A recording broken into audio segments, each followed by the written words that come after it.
Muy bien, estamos estudiando especialmente el libro El conflicto de los siglos. Es un libro inspirado por Dios a través de su sierva Elena G. de White, el espíritu de profecía. Y decíamos en los días pasados que así como Dios inspiró a los profetas que escribieron la palabra que tenemos escrita, la Biblia, también Dios inspiró al profeta en nuestro tiempo para traernos palabra profética y para guiarnos en el estudio de su palabra y también para conducirnos como iglesia y como pueblo. Estudiamos los capítulos anteriores, el 1, el 2 y el 3, los sábados pasados. ¿Y alguien recuerda de qué trataba el capítulo pasado? ¿Alguien recuerda de qué trataba el capítulo pasado? Una era de tinieblas espirituales. Ese es el título del capítulo, pero ¿de qué trataba el capítulo? Faltan muchos hermanos acá que estuvieron el sábado pasado y hoy no están. Trataba acerca del surgimiento de alguien, de algo, del poder papal. Trataba específicamente cómo surgió el poder papal y cómo quería ponerse por encima de Dios y cómo hizo usurpación del poder de Dios, estableciendo incluso leyes y dogmas y un culto diferente a Dios. Pero hoy estamos estudiando el capítulo número 4. ¿Cómo se llama? Fieles portantorchas o fieles hasta la muerte. Ese es el capítulo que hemos estado estudiando esta semana, el capítulo número 4. Quiero que ustedes participen, no quiero hablar yo solo, quizás por lo menos al principio, después yo voy a seguir, pero quiero preguntarles a ustedes, los que leyeron, ¿de qué trataba especialmente este capítulo? Sobre los valdenses. Los valdenses, es el tema principal del capítulo, es acerca de los valdenses. No especialmente, no es los reformadores. Los reformadores vienen después. Este capítulo habla de los valdenses. ¿Quiénes fueron los valdenses? A ver, alguien que participe.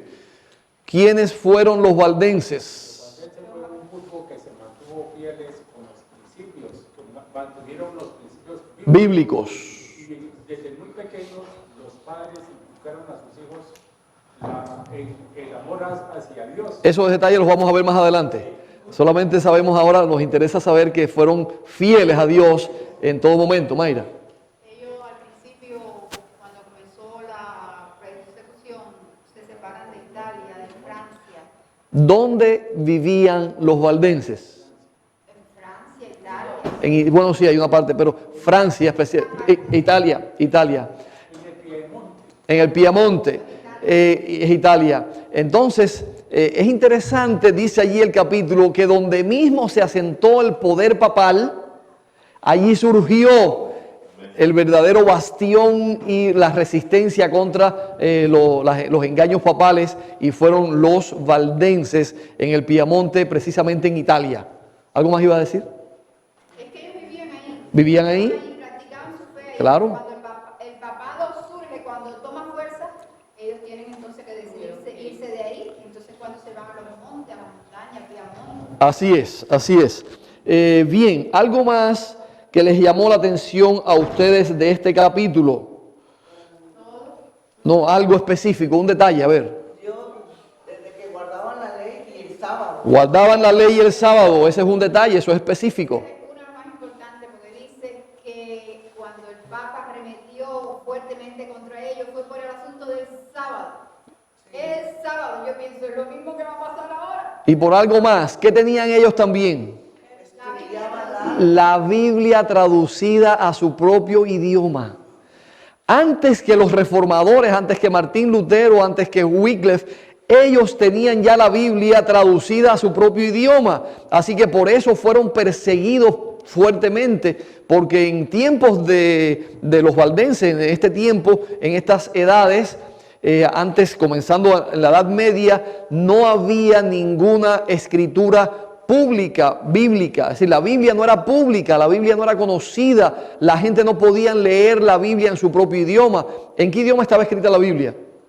en latín, estaba escrita también quizás en los idiomas originales, pero no había la Biblia escrita en el idioma del pueblo. Entonces, cuando los valdenses comenzaron a estudiar la Biblia y tradujeron la Biblia a su propio idioma, fueron perseguidos fuertemente precisamente porque ellos estaban revelando la verdad de la Biblia.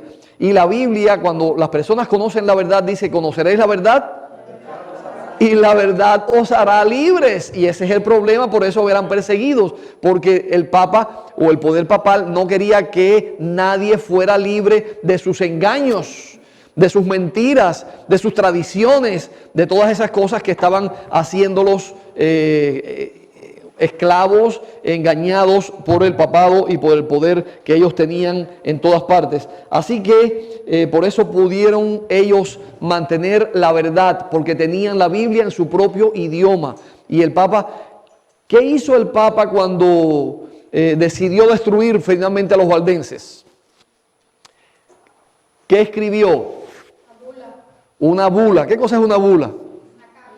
Parecido a lo que hoy se llama una encíclica papal, una bula. Él escribió una encíclica, una bula, una carta a todo su territorio. ¿Y qué decía esa bula? ¿Qué autorizaba? Era guardar el dominio, tomar su propiedad, destruir completamente a la cesta maldita, a la serpiente. Le llamó a los valdenses serpiente y dijo que era necesario destruirlos completamente y que estaban autorizados a quitarles sus propiedades, estaban autorizados a matarlos, estaban autorizados a destruirlos completamente. Así que eso era la orden papal. Cuando esa orden se emitió, las personas estaban libres de matar a cualquier valdense que encontraran. ¿Se dan cuenta ustedes de lo que eso significa? Tuvieron que salir huyendo, tuvieron que esconderse, tuvieron que buscar refugio. ¿Dónde buscaron refugio? En las ciudades. No fueron a las ciudades, fueron a las montañas. Dice que se escondieron entre las peñas, entre las montañas, y allí vivieron. Una cosa interesante, parece que alguien les traía comida de vez en cuando, porque allá en las montañas no había comida. ¿Cómo comían? Los lugares estériles de la montaña los hacían fértiles. Amén. Sembraban en cualquier pedacito que hubiera, en las colinas, en los valles, en cualquier lugar. Sembraban lo que pudieran para poder sobrevivir. ¿No les parece a ustedes eso lo que va a sucedernos a nosotros? Así es. Daba fruto.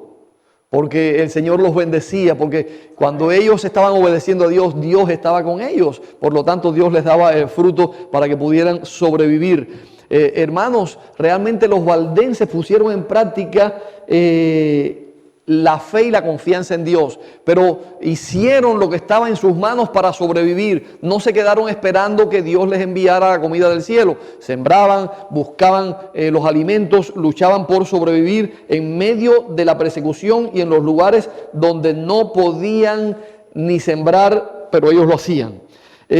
Ahora, hay algunos aspectos aquí muy interesantes que menciona este capítulo. Y yo quiero preguntarles, por ejemplo, menciona allí que eran muertos por la espada de Saboya.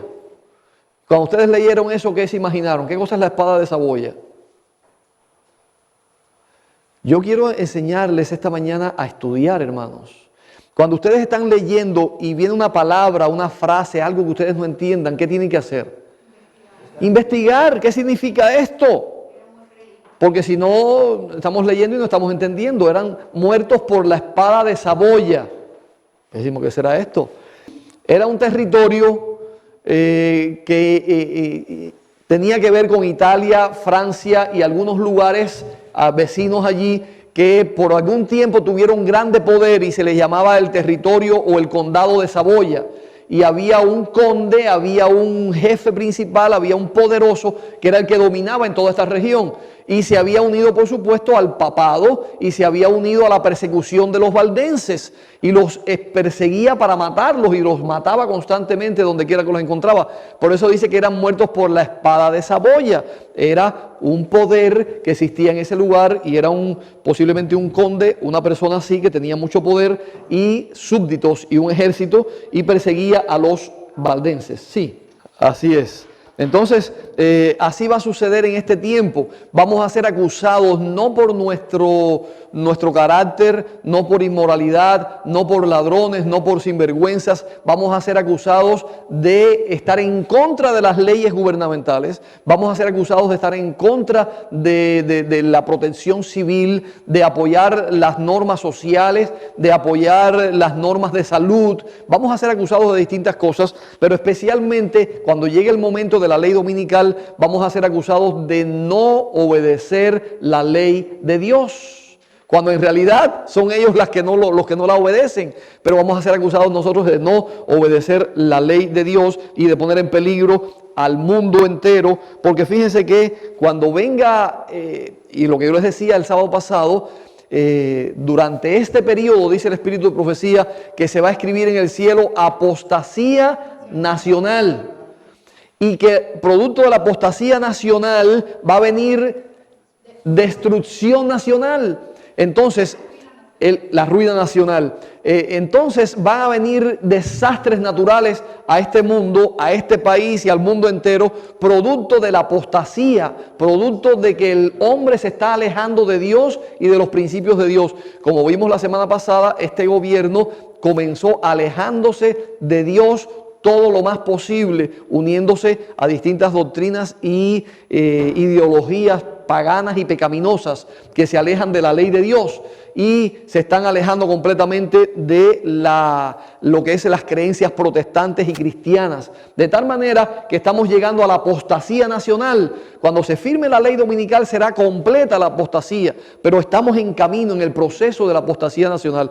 Y eso va a dar como resultado que vengan desastres nacionales, vengan desastres naturales, porque dice que Dios va a visitar las ciudades, Dios va a permitir que sucedan desastres para que el pueblo se despierte, para que la gente sepa que Dios está en desagrado, para que sepan que han abandonado a Dios y entonces Dios los está llamando, Dios los está reconviniendo, está llamando la atención para que se salgan de esa traición a Dios y de esa apostasía nacional. Pero ¿qué van a hacer cuando vengan esos desastres? ¿Van a culpar a quién? ¿Quiénes son los culpables?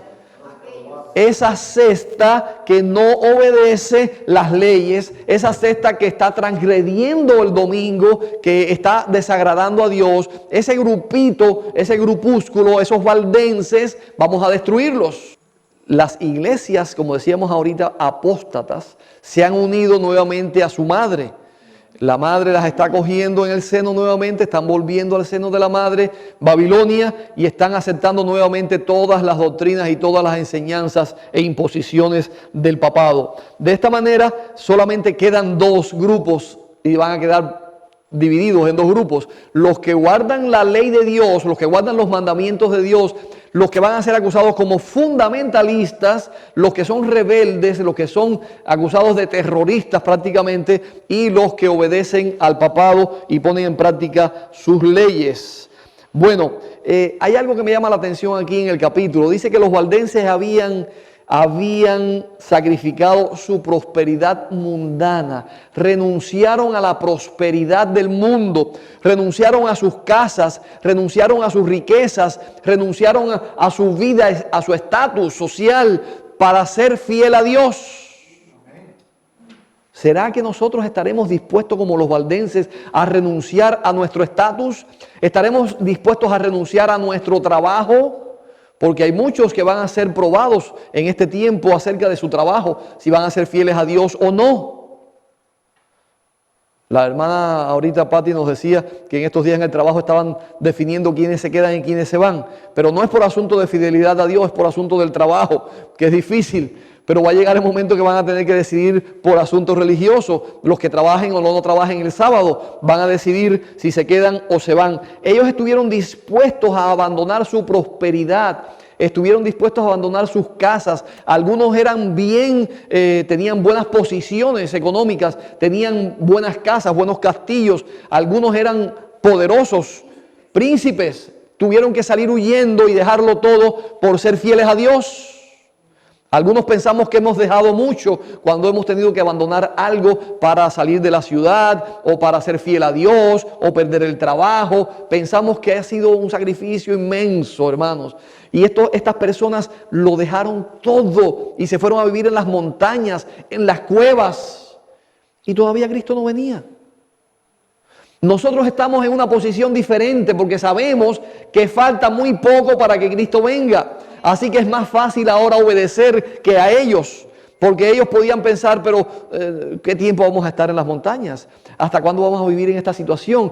Por generaciones vivieron en las montañas, vivieron escondidos, vivieron huyendo porque fueron perseguidos por muchos cientos de años. Fueron perseguidos, como 1000 años. Fueron perseguidos estos hombres y mujeres de los valdenses. Pero dice que ellos tenían una fe pura y sencilla. Nosotros como iglesia debiéramos mantener nuestra fe pura y sencilla. Y de eso estábamos hablando esta mañana y en estos días cuando hemos estado hablando de adoración, de música, de alabanza. Debemos mantener nuestra fe pura y sencilla. No contaminarnos con la adoración pagana. No contaminarnos con las orgías que hacen las otras iglesias. Y especialmente ellos veían en los emisarios que enviaba el Papa, porque el Papa había enviado muchos emisarios para convencerlos de que volvieran que creyeran en sus dogmas y en sus leyes. Y ellos decían y comparaban a los emisarios papales con los discípulos de Cristo. Y veían la pompa, la arrogancia, el orgullo, las vestimentas, la ambición, el egoísmo que tenían esta gente comparados con Jesús. Sencillo, humilde, carpintero, que no tenía nada ni dónde recostar su cabeza. Pero era diferente los papas y los sacerdotes que habían venido para convencerles y para llevarlos nuevamente a sus doctrinas. Ahora es muy, muy emocionante ver cómo ellos instruían a los jóvenes, cómo ellos educaban a los hijos. Y eso me tocó profundamente esta semana. Porque he dicho, Señor, a veces uno piensa, ¿habré educado correctamente a mis hijos?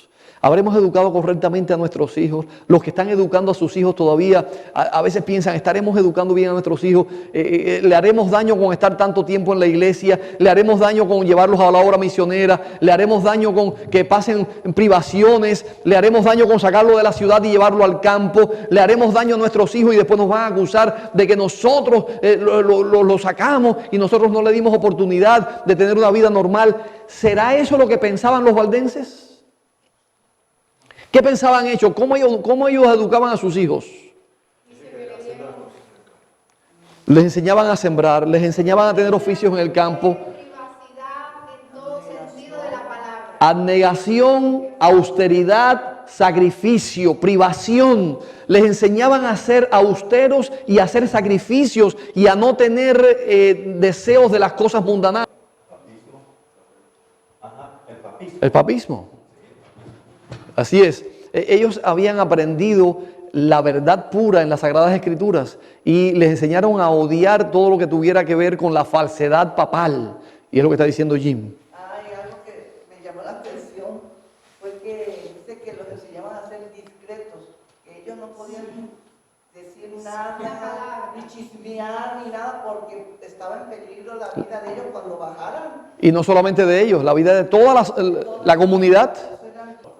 Así es, me es muy chocante que nosotros muchas veces queremos darle a nuestros hijos todos los placeres, todos los lujos, todas las comodidades y a veces pensamos, ¿será que estoy llevando a mis hijos muy fuerte? Estamos exigiéndole demasiado a mis hijos.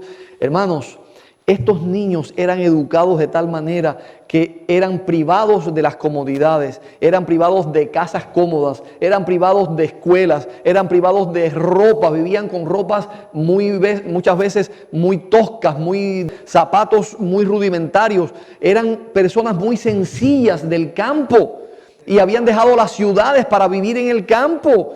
Y habían educado a sus hijos de esta manera, pero sus hijos no se rebelaron contra esa educación, no se rebelaron contra los padres, no se rebelaron contra la educación que recibieron, sino que fueron fieles a la enseñanza que sus padres le dieron y llevaron el evangelio a todas partes. Fíjense que muchos de los niños, dice que los más aventajados los preparaban para que fueran misioneros y los mandaban por lo menos, no sé si 1 año, 3 años, no recuerdo ahora, 3 años, a algunos países vecinos, algunos lugares vecinos, para que fueran misioneros en esos lugares antes de ser ministros y pastores dentro de su congregación, de tener una congregación local, y los enviaban como misioneros.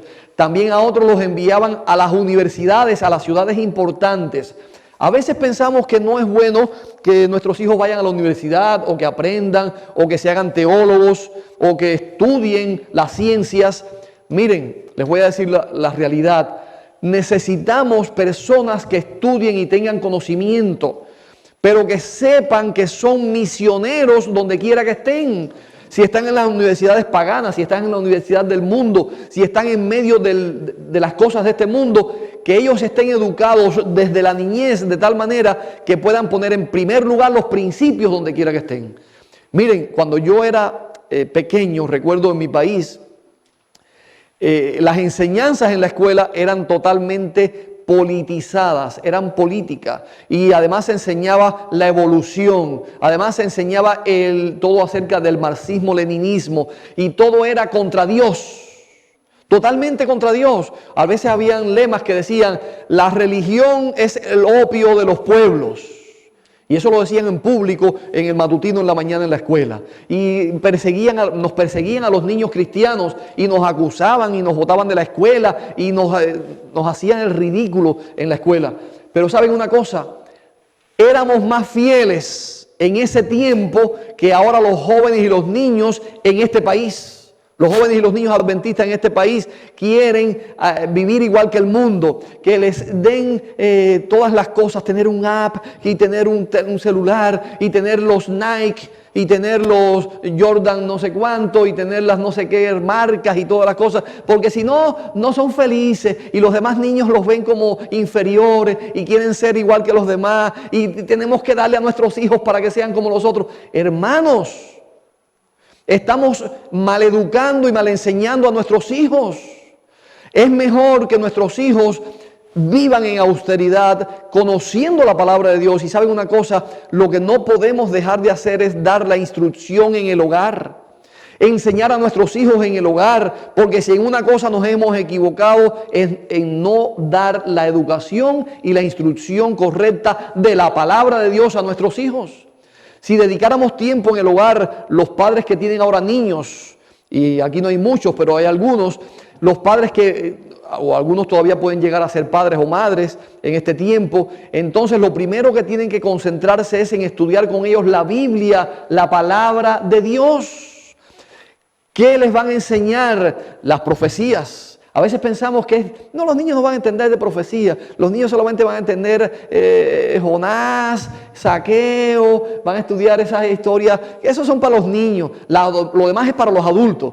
No, hermanos, vayamos de lo simple a lo profundo, creciendo en el conocimiento y la enseñanza a nuestros hijos, preparándolos para que puedan dar fe de la creencia que le hemos dado, de la verdad de la palabra de Dios, y entonces podrán ser fieles donde quiera que estén. Ahora en este país, en las escuelas, algunas universidades adventistas como la Sierra en California, que es una universidad adventista, está enseñando evolución. Eso es peor que un niño esté en la escuela del mundo, en la escuela pública, y le enseñen todo tipo de cosas, pero saben que viene del mundo, viene del diablo, viene del paganismo, viene de la falsedad del mundo. Pero si se lo están enseñando en la iglesia, en la universidad adventista, en la escuela adventista, cuánta confusión crea eso en la mente de los niños. Pero saben, cuando los niños fueron educados correctamente en el hogar, nadie los puede confundir, nadie los puede engañar. Echa tu pan sobre las aguas, instruye al niño en su carrera, y aun cuando fuere viejo, no se apartará de ella. Yo tengo esperanzas de que nuestros hijos, los que están en el mundo, los que están apartados, hayan recibido el pan, hayan recibido la instrucción, y antes que sea demasiado tarde, vuelvan a los pies de Cristo Jesús. Porque fueron educados para Jesús, fueron educados en la palabra de Dios, fueron educados sí con austeridad, a veces durmiendo en las terminales de por ahí esperando un ómnibus o andando en camiones en nuestros países, de una iglesia a otra, de un lugar a otro, predicando la palabra de Dios, pero enseñándoles a servir a Cristo Jesús. Es mejor eso que enseñarles a perder el tiempo en las cosas del mundo. Es mejor eso que enseñarles en la casa a acostarse a ver televisión o a jugar con los Nintendo y los juguetes, los juegos esos que tienen los niños ahora electrónicos. Hermanos, ojalá que nosotros aprendamos que la austeridad, el sacrificio y las enseñanzas de la palabra de Dios son más importantes que las cosas de este mundo en la educación para nuestros hijos. Ahora, vemos también cómo los que se preparaban para ser misioneros y para ser pastores, para ser ministros, aprendían, como dice Jim, como decía ahorita en la parte que tuvo, cómo aprendían de memoria las Sagradas Escrituras. Mateos, Marcos, Lucas, los evangelios, se los aprendían de memoria. ¿Cuántos de nuestros niños saben porciones de la Biblia de memoria? ¿Cuánto estamos nosotros educando a nuestros hijos para que se aprendan la Biblia de memoria? Para que se aprendan Juan 3:16, o para que se aprendan las bienaventuranzas, o para que se aprendan los 10 mandamientos, para que se aprendan el mensaje de los 3 ángeles. Y eso me gustaría, lo que hiciste esta mañana fue magnífico, que repasemos aquí en la iglesia algunos versículos y los aprendamos. Y siempre he dicho, necesitamos aprender los mandamientos, necesitamos aprender el mensaje de los 3 ángeles, necesitamos aprender las verdades bíblicas que nos identifican, de tal manera que podamos conocerlas de memoria. A eso debemos dedicar tiempo en el hogar, a eso debemos dedicar tiempo en nuestra casa con nuestros hijos. Mamá, con tu hija grande también. Tu hija está grande, pero también hay que esforzarse para decir, vamos a estudiar juntos, vamos a practicar, vamos a memorizar la Escritura, así con la niña pequeña como con los niños grandes, darles todavía la influencia de la palabra de Dios e influir sobre ellos para que puedan educar bien y puedan aprender lo que significa ser fieles a Dios y conocer el Evangelio. Pero estos jóvenes se aprendían de memoria la palabra de Dios y estaban los pastores influenciando para que ellos lo aprendieran. Dedicaban tiempo para que su iglesia, sus seguidores, sus discípulos, sus niños, sus jóvenes aprendieran la palabra de Dios. ¿A qué dedican el tiempo los pastores en la iglesia ahora? No todos, por supuesto. Hay pastores fieles, hay pastores que predican la verdad, hay pastores que enseñan al rebaño, hay pastores que cuidan al rebaño, pero también hay lobos rapaces. Ha entrado dentro del rebaño, dentro del pueblo de Dios, lobos rapaces. Y usted puede buscar en internet que están buscando ahora en este tiempo que estamos recluidos en los hogares y que las personas no pueden reunirse en la iglesia. ¿Saben lo que están haciendo algunos pastores? Programas de entretenimiento en internet para los jóvenes, para los niños. Programas de entretenimiento. Pastores líderes de la iglesia hacen un programa de entretenimiento. ¿Y cuáles son los premios y regalos que les dan a los jóvenes y a los niños? Unos tenis de esos Jordan, no sé qué, regalan cosas de marca, cosas atractivas para los jóvenes. No regalan un libro del Espíritu de Profecía, no regalan una Biblia, no se aprenden de memoria las Sagradas Escrituras. Están jugando y perdiendo el tiempo con los jóvenes en las iglesias.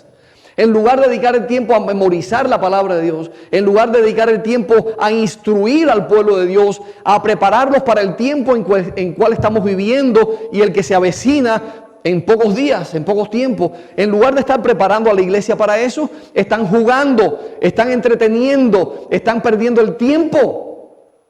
Y esos son los pastores que tienen cientos y miles de seguidores. Y la gente dice, qué bueno estos pastores. ¿Saben? Ayer estaba trabajando Y entonces estaban unos jóvenes allí de la iglesia trabajando también. Y en el momento del almuerzo, algunos jóvenes, estos me preguntaron, pastor, ¿qué está sucediendo? ¿Por qué pasó esto en este país? ¿Y por qué pasó lo otro? Y uno de ellos me preguntó, ¿y te vas a vacunar? Yo le dije, no, yo no me voy a vacunar. ¿Y por qué? Y empezaron a preguntarme y acerca de las profecías y acerca de distintas cosas. Y cuando yo les hablaba a estos jóvenes, no eran jovencitos, eran jóvenes adultos, se miraban el uno al otro y decían, ¿será cierto lo que nos está diciendo? La suerte que el señor que está trabajando con nosotros, el dueño del trabajo, Kurt Watkins, que también es americano pero habla español, él estaba corroborando lo que yo decía y estaba de acuerdo con lo que estaba diciendo. Entonces estos hermanos se miraban y decían, no es posible, ¿por qué? Y me preguntaron, ¿pero por qué los pastores no hablan de eso en la iglesia? ¿Por qué los pastores no nos predican eso en la iglesia? Y no fui yo, otro hermano anciano de iglesia que estaba allí con nosotros les dijo, es que la iglesia se está convirtiendo en un negocio. Y en los líderes les están diciendo a los pastores que no pueden predicar ciertos temas. No hablen de eso en la iglesia, no hablen de aquello en la iglesia. Eso no se puede mencionar porque nos van a llamar secta o porque nos van a excluir de tales círculos religiosos o porque el gobierno nos va a quitar ciertos privilegios. Así que no se puede hablar de eso. Pero más que eso, ¿por qué muchos pastores no hablan de esto? Porque los pastores quieren ser populares. Porque los pastores quieren tener muchos seguidores en las redes sociales y también en la iglesia. Que los jóvenes estén contentos, que los jóvenes les sigan, que tengan muchos miembros en la iglesia. ¿Saben por qué? Porque si pierden su trabajo, ¿a dónde van a ir a trabajar? ¿A la construcción? ¿Van a ir a poner pisos? ¿O van a ir a levantar paredes? ¿O van a trabajar con sus manos? No, no quieren perder el trabajito. Así que por lo tanto tienen que tener muchos seguidores y decir, no hablen de eso. No hablen de persecución, no hablen de profecías. Vamos a hablar del amor de Cristo. Vamos a centrarnos en Cristo Jesús. Y es cierto, tenemos que hablar de Cristo Jesús porque Él es nuestra fuerza. Él es el que nos va a capacitar para poder encontrar la salvación. Por nosotros mismos no podemos. Los valdenses dice que ellos cuando escucharon que Jesús había dado su sangre para salvarlos, cuando escucharon que la salvación era por la gracia a través de los méritos de Cristo Jesús, dice que cambiaron sus rostros, se gozaron porque ellos creían que tenían que ser salvos a través de la iglesia, a través del papado, a través de los sacerdotes, pero ahora habían comprendido el amor y el poder de Cristo Jesús. Cristo Jesús es el poder que nos va a llevar a nosotros a la salvación. Es el poder que nos va a dar a nosotros la victoria sobre el pecado. Pero nos va a dar la victoria sobre el pecado. No nos va a aceptar en el pecado. Es decir, no nos va a permitir ser salvos en el pecado. Tenemos que ser salvos del pecado. Y eso es lo que no están enseñando los pastores actualmente. No lo quieren enseñar porque tienen temor perder su sueldo, tienen temor perder su iglesia, tienen temor perder su forma de vida. Y ahora que las iglesias están cerradas, tienen que inventar algo. Programitas de entretenimiento por internet, jueguitos con los jóvenes por internet. No es malo tener gozo, pero el Señor enseña que el gozo está en obedecer a Cristo Jesús.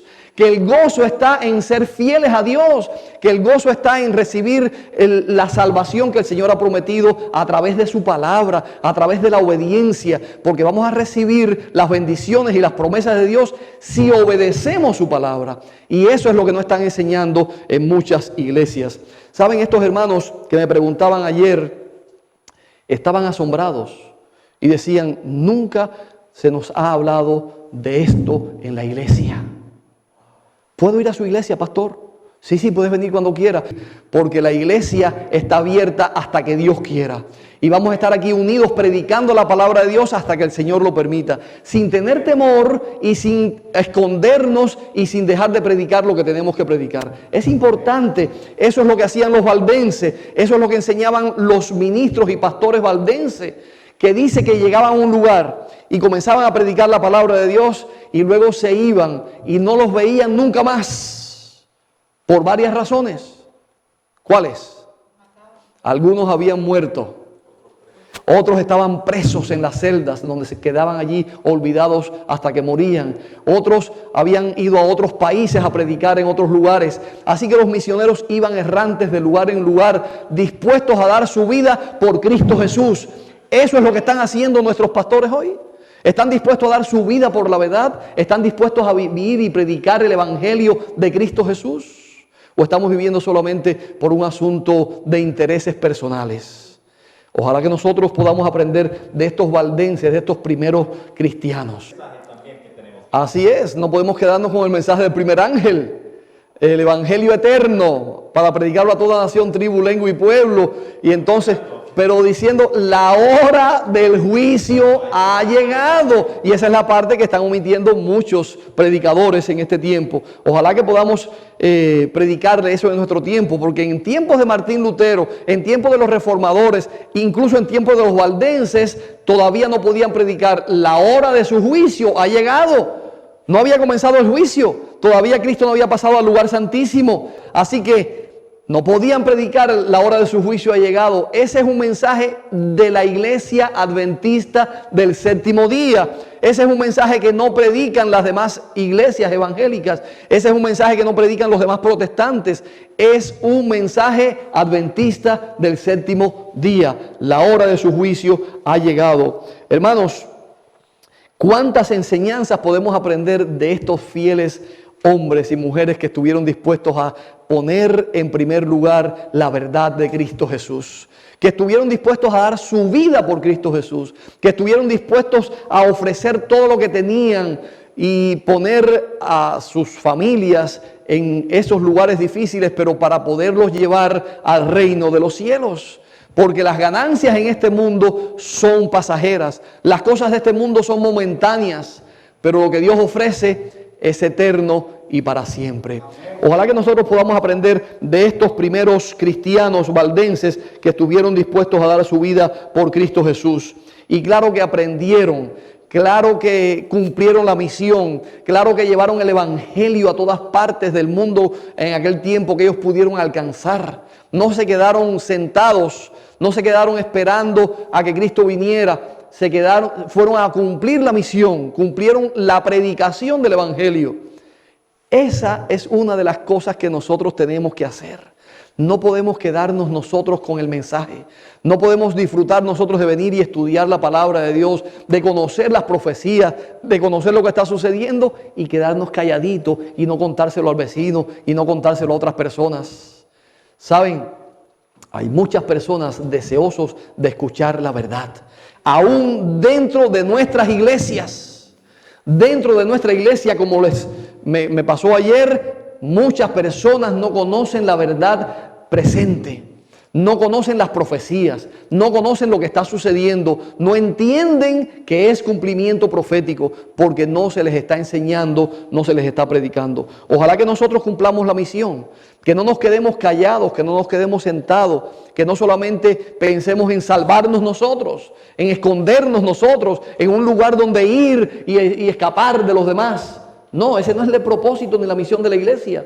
El propósito y la misión de la iglesia es cumplir la predicación del evangelio, anunciarles a otros el cumplimiento de las profecías, anunciarle a otras personas que Cristo viene pronto.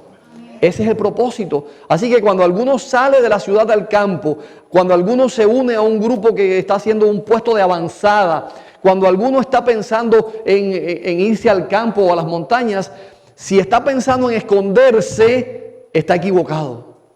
No es ese el propósito. El propósito es estar en un lugar alejados de la corrupción del mundo, alejados de la destrucción que va a venir sobre las ciudades, de los juicios que van a caer sobre las ciudades, pero tener un lugar donde podamos tener un refugio y salir a las ciudades a predicar mientras Dios lo permita. Ir a cumplir la misión a los lugares que estén cerca de nosotros, acercarnos a las personas del mundo para predicar la palabra de Dios. No es vivir para nosotros, no es escondernos, porque no tenemos temor, hermanos. Nosotros no tenemos temor de dar nuestras vidas por Cristo Jesús. El verdadero cristiano, el remanente, estará dispuesto a dar su vida por Cristo Jesús, como estuvieron dispuestos los valdenses, pero también estará dispuesto a compartir la palabra de Dios, a compartir la misión que Dios les ha dado del evangelio de Cristo Jesús. ¿Saben? Dios nos está llamando. Dios nos está dando la oportunidad para que nosotros seamos los valdenses modernos. no solamente para que vivamos en el campo y en las montañas, sino para que comuniquemos el mensaje a todo el mundo en esta generación. Hermanos, Dios te ha llamado con una misión especial. Dios quiere que tú seas parte del remanente. Dios quiere que tú seas parte de los 144,000. Y el Señor está buscando un pueblo para derramar su Espíritu Santo y dar el fuerte pregón a este mundo. Tú puedes ser parte de ese fuerte pregón. Tú puedes ser parte de ese pueblo y el Señor quiere que tú seas parte de él. Por eso, si hoy escuchas su voz, no endurezcas tu corazón. Cede a la voz del Señor y responde: heme aquí, Señor, envíame a mí. Que el Señor te bendiga, es mi deseo y oración esta mañana.